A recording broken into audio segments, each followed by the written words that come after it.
부활에 관한 사도 바울의 설명을 계속해서 보고 있습니다. 그리스도께서 부활하셨다는 것은 앞으로 우리 성도들도 역시 부활할 것이라는 믿음의 근거가 됩니다.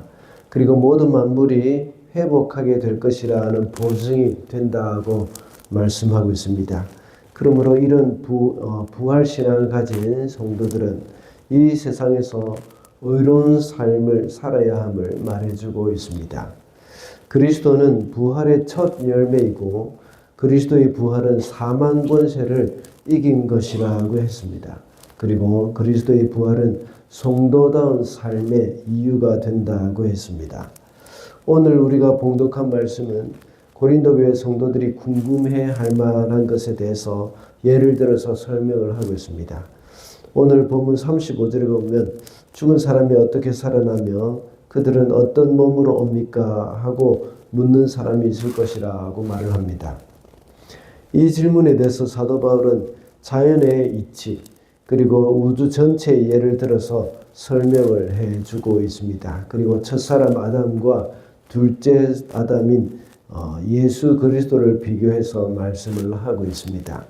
그 설명을 통해서 우리는 부활한 육체의 영광이 어떠한지를 알 수가 있는 것이죠.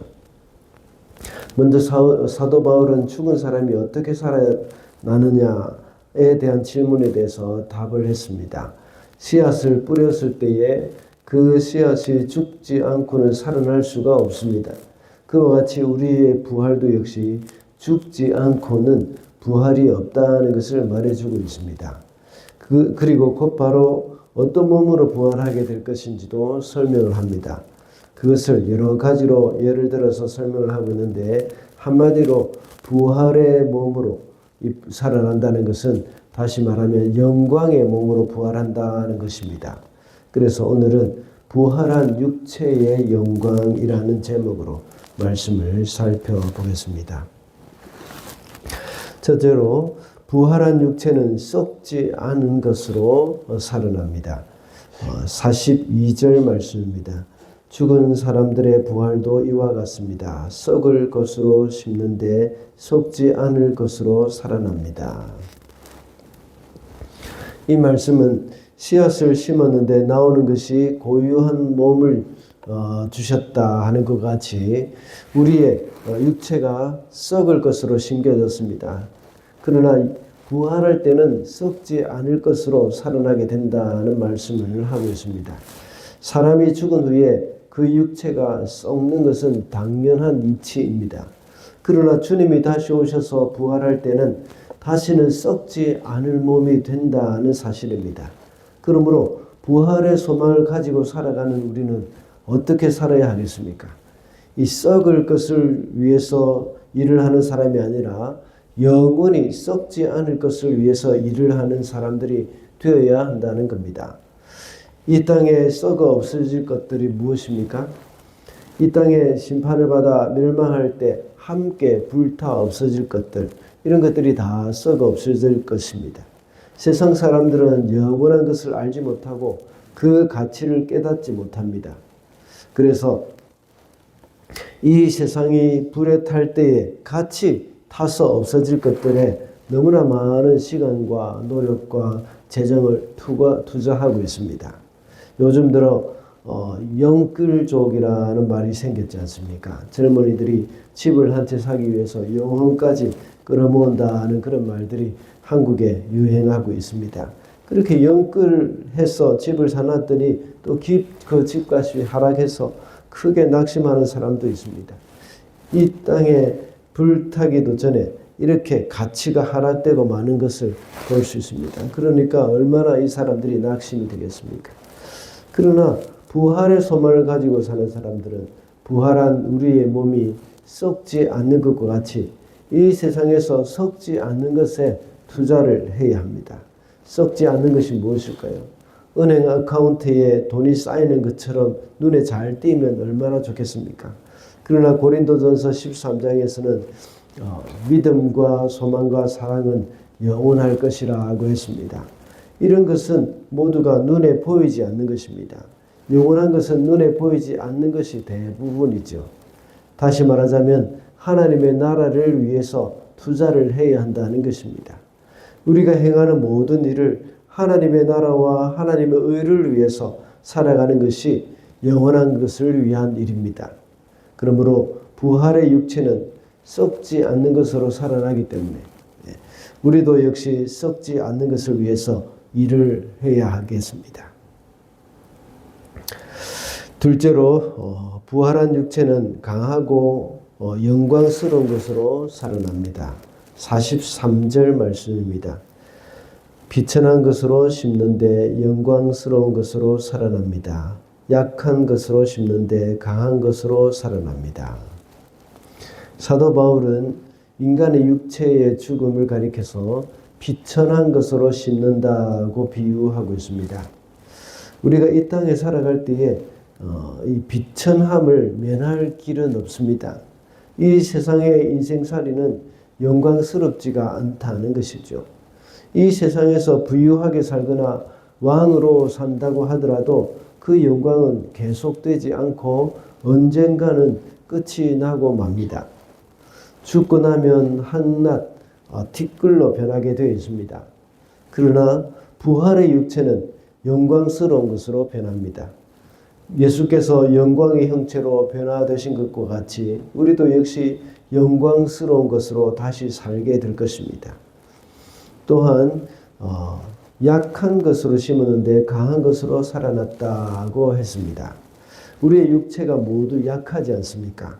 눈에 보이지도 않는 지극히 작은 바이러스에도 꼼짝을 못하고 당하고 마는 우리의 육체입니다. 얼마나 약한 존재입니까? 또한 우리는 도덕적으로도 또 윤리적으로도 정말 약한 존재입니다. 우리가 아무리 다짐을 하고 또 다짐을 한다고 해도 그 결심이 사흘을 가지 못합니다. 그래서 작심삼일이라는 말을 하지 않습니까? 우리가 아무리 거룩하게 살겠다고 다짐을 해도 그 다짐은 너무나도 쉽게 무너지는 우리의 모습입니다.